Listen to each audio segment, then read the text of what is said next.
Forget the monsters. Let's talk about obsession. In the case of Elena Valois, revenge has a perfect cut. To destroy an empire, she didn't need a bullet. Only one invisible flaw in the heart of a diamond. Look closely. Can you see it?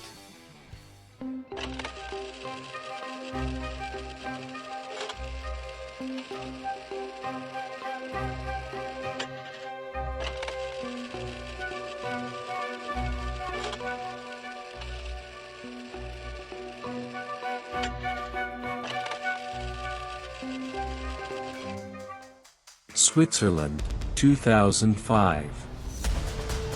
The air in the Jura Mountains was crisp, smelling of pine and ancient ice. David Vance, the world's most gifted gem cutter, held a 100-carat emerald against the light. It was perfect. And that was why he had to die. He didn't hear the door open. He only felt the cold barrel of a silencer against his temple. Maximilian sends his regards, a voice whispered. A single muffled shot echoed through the workshop. By dawn, the workshop was a pile of ash, and the Vance name was erased from history. Only a 10-year-old girl named Elena watched from the shadows of the cellar, her eyes burning with a green fire that matched the stolen stone.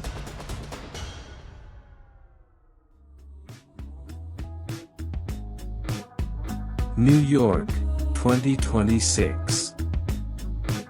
Elena Vance didn't exist anymore.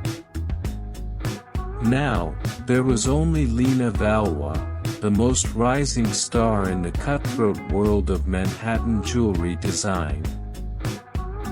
She was beautiful, but her beauty was a weapon, polished to a diamond edge. She moved through the gala at the Met with the grace of a panther. She knew every person in this room. Their bank accounts, their mistresses, and their darkest secrets. But her eyes were fixed on one man, Maximilian Sterling. The King of Diamonds. The man who had built an empire on her father's blood. Lena didn't want his money. She wanted to watch his world crumble into dust, piece by expensive piece.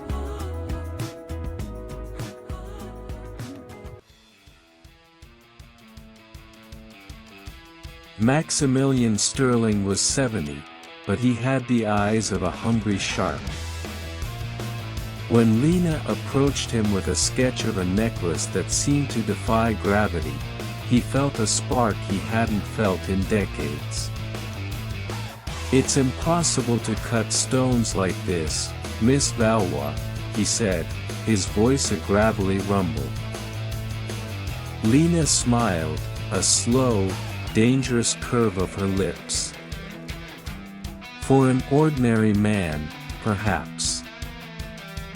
But I don't work for ordinary men."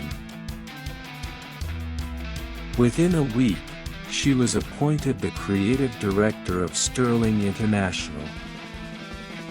She was inside the fortress. She was the Trojan horse in a Chanel suit.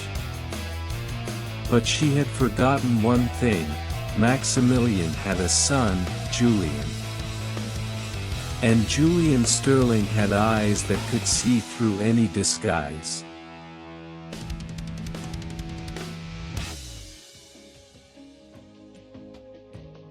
Julian Sterling was everything his father wasn't: charming, empathetic, and dangerously observant. He invited Lena to his private villa in Antibes to discuss the spring collection. As they sat on the terrace overlooking the Mediterranean, the air smelling of jasmine and expensive champagne, Lena felt her resolve waver. "You're a mystery, Lena," Julian whispered, his hand brushing hers. "You have the talent of a genius and the eyes of a soldier. What are you really looking for in my father's safes?" Lena's heart hammered against her ribs, but her face remained a mask of ice. "I'm looking for perfection, Julian. Isn't that what we all want?" She didn't know then that Julian was already keeping a file on her. A file that contained a single, burned photograph from a Swiss village.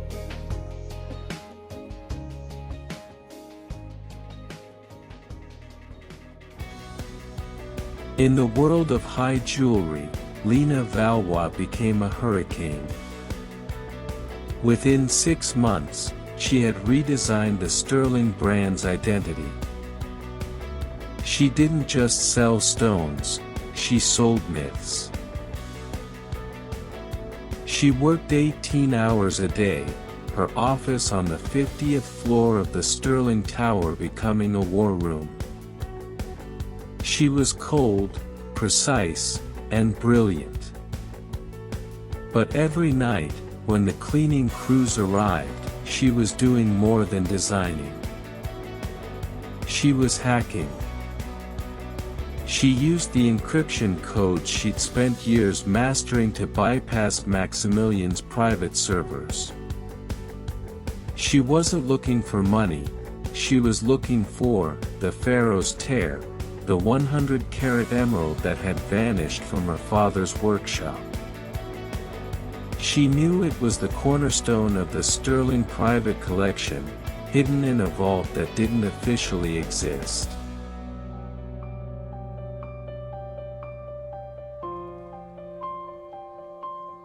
To become Elena Valois, Elena Vance had to die 1,000 deaths. Paris, 2012. A cellar in the Place Vendôme. Her mentor was a man named Jean-Paul, a disgraced cutter with hands that shook until he held a diamond. "A stone is like a woman, Elena," he would whisper in the dark, the air thick with the smell of cheap wine and stone dust. "If you hit the flaw too hard, she breaks. If you stroke it too gently, she never reveals her fire." She lived on dry bread and stolen coffee, practicing until her fingers bled. She learned to spot a fake from across a room and how to manipulate the light to hide a fracture. Jean-Paul taught her more than jewelry. He taught her that the rich are blinded by their own greed. "They don't see the stone," he said. "They only see the price tag. Use that, and you will rule them."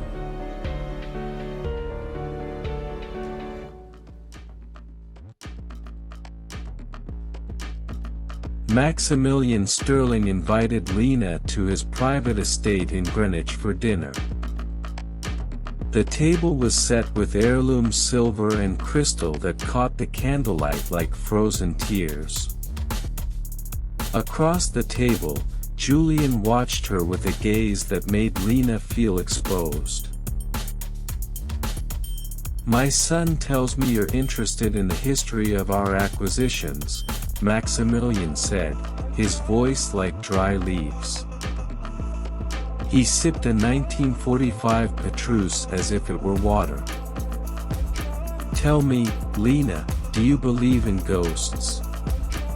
Or do stones simply carry the curses of their previous owners?" Lena didn't blink. She reached for her glass, her movements fluid and calm. I don't believe in curses, Mr. Sterling. I believe in consequences. Every stone tells a story of how it was taken. Some are stories of love. Others are stories of theft. For a split second, Maximilian's hand paused. The mask slipped, just enough for Lena to see the monster underneath.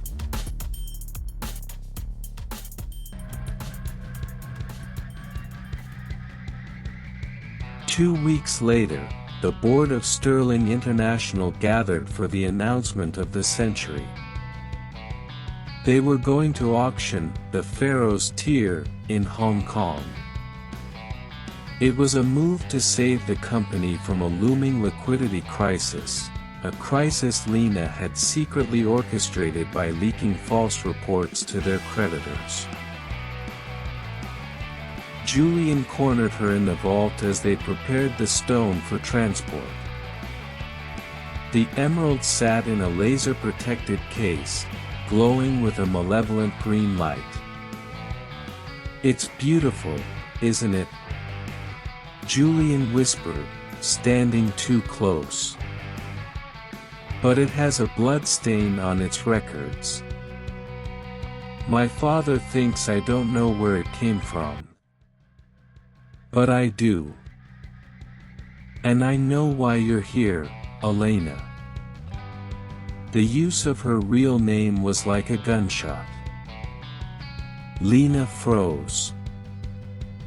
She realized that the son was more dangerous than the father. Julian wasn't going to expose her, he was going to offer her a deal.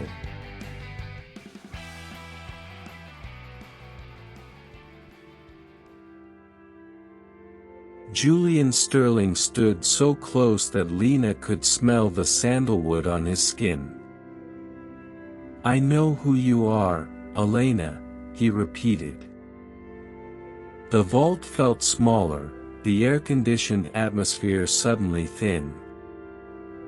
Lena's hand moved toward the heavy loop on the table, a blunt instrument, but enough to crack a skull.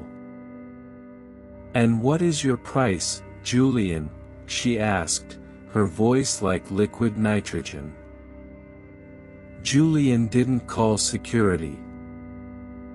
He didn't reach for his phone.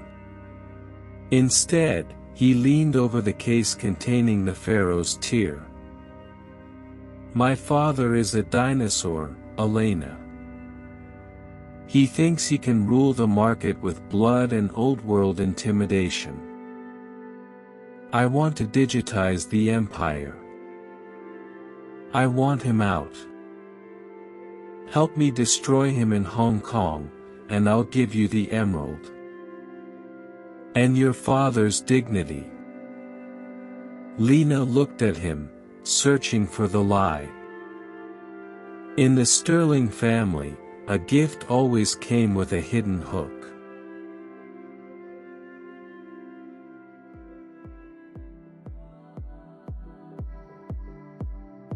Hong Kong, 48 hours later.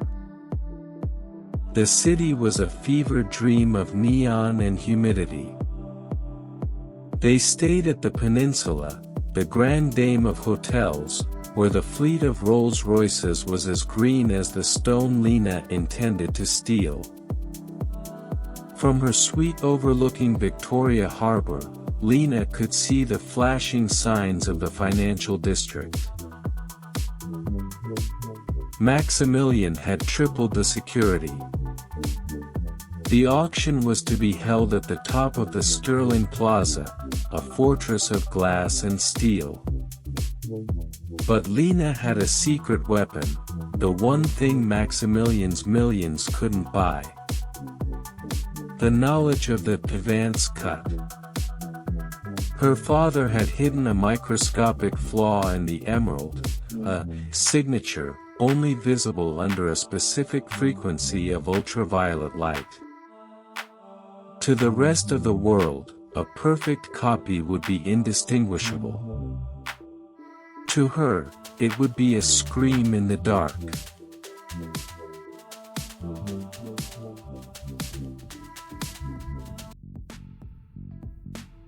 In a small, high-tech lab rented under a shell company in Kowloon, Lena began the most dangerous work of her life. She had 40 hours to create a duplicate. She used a hydrothermal synthetic base, a lab-grown emerald with the same chemical composition as the original. With a laser cutter guided by her father's old blueprints, she mimicked every facet. 58 surfaces of pure deception. She added garden inclusions, tiny fractures and bubbles, using a thermal shock technique to make the stone look ancient. Her hands didn't shake. Her eyes didn't tire. She was a machine of vengeance. By 4 a.m., 2 stones sat on the velvet pad. One was worth $80 million. The other was worth 15 cents in materials. Even under a 20x loop, they were twins. Now, she whispered, her reflection in the glass looking like a ghost. The real cut begins.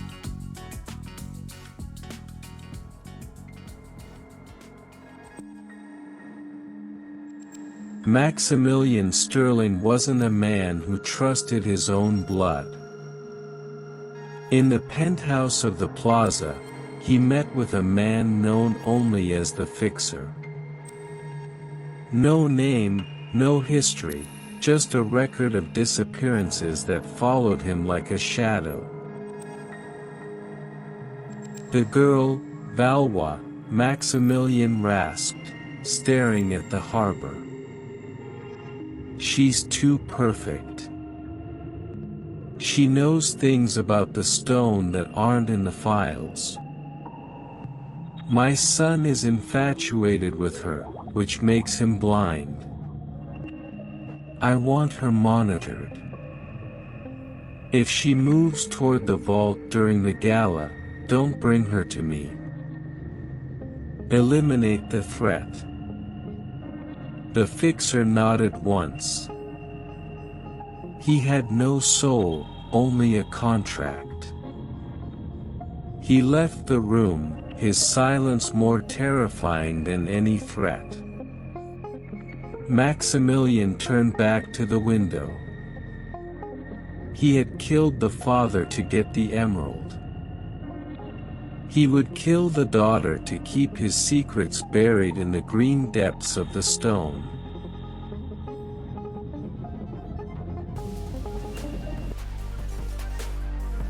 The night of the auction arrived.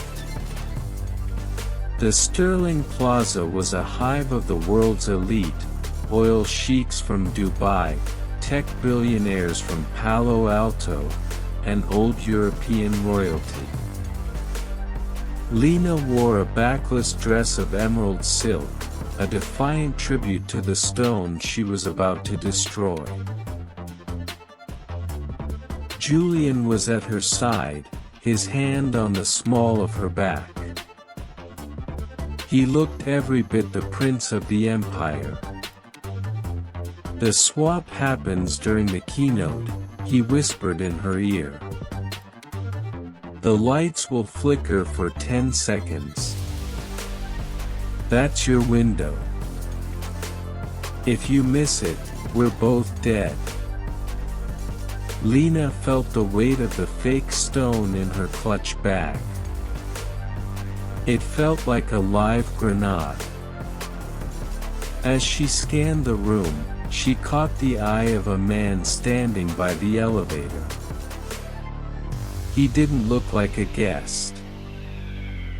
He looked like an ending. The Fixer was watching.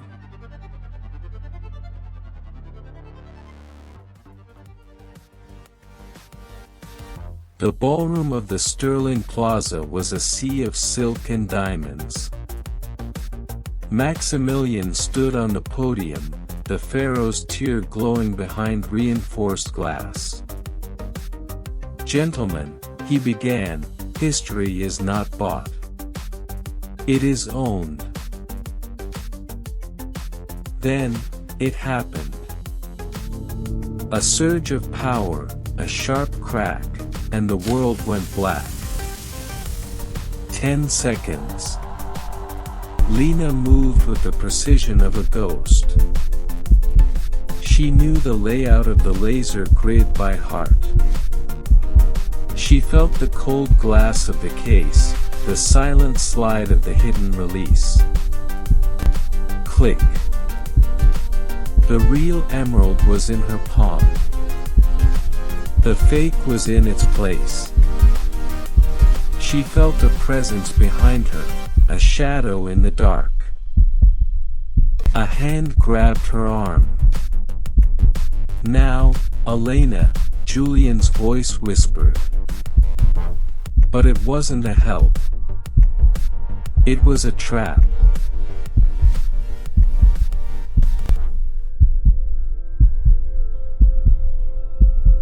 The lights flickered back on. Lena stood by the podium, her face a mask of calm. But as she looked at Julian, she saw the truth in his eyes. He didn't want justice. He wanted the stone. Julian stepped forward, but not to defend her. "Security," he shouted. "Miss Valois has compromised the case." The room went silent. Maximilian's eyes turned to ice. "Check the stone," the old man rasped. The gemologist stepped forward, his loupe trembling. He looked at the emerald for a long minute. It's a fake, Mr. Sterling. A perfect hydrothermal synthetic." Lena felt the cold barrel of a gun against her spine. The fixer had arrived. Julian smiled, a thin, cruel line. "I told you, Elena. I knew why you were here. I just needed you to do the work for me."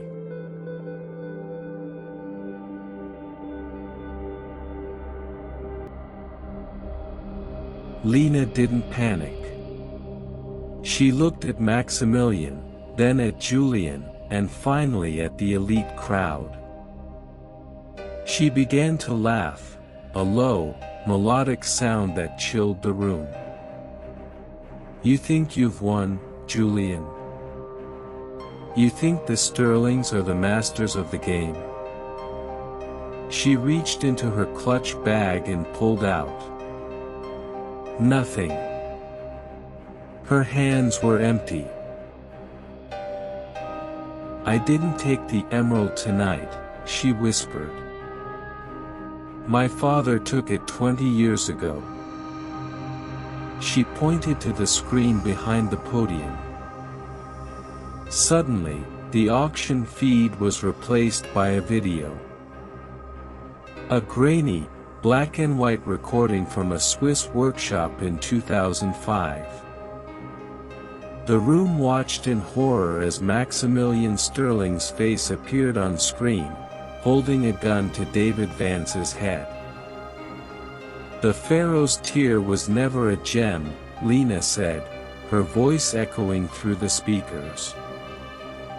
"It was a forensic record. My father engraved the confession into the microscopic structure of the stone using a frequency only I could activate."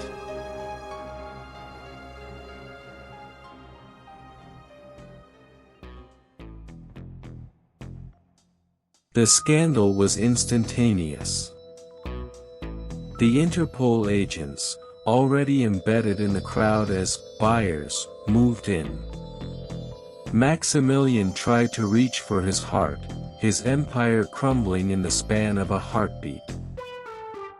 Julian realized too late that the stone he had stolen from Lena earlier that night was the real one, and it was a GPS tracker and a microphone that had recorded his entire confession in the vault.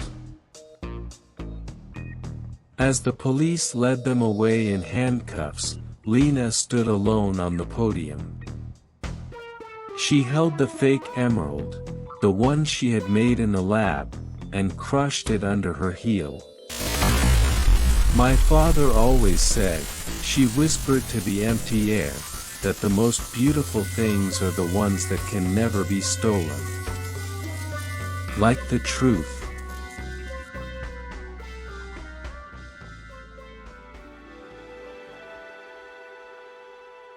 Zurich, 3 months later. The sun was setting over Lake Zurich, turning the water into liquid gold. Lena sat on the balcony of a private villa, her real name, Elena Vance, restored to the headlines of every financial paper in the world. She was the head of the Vance Foundation, dedicated to protecting independent artisans from the sharks of the industry. Beside her, a small velvet box sat on the table.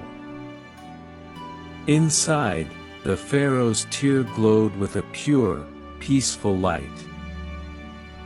She didn't want to sell it. She didn't want to wear it. She picked up a small tool and, with a steady hand, made one final cut. She destroyed the confession, leaving only the beauty. "The vendetta is over, Father," she whispered, looking at the stars. "But the art is just beginning."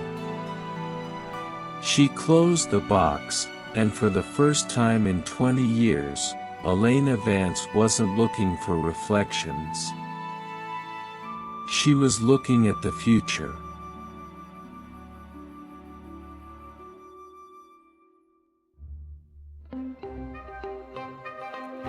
Diamonds are forever, but secrets are even more durable. Lena Valois chose her masterpiece over her vendetta. Or perhaps the masterpiece was her vendetta. The Sterling Tower file is closed. For now. I'm Christopher. Remember, some flaws are more beautiful than perfection. I'll see you in the next archive.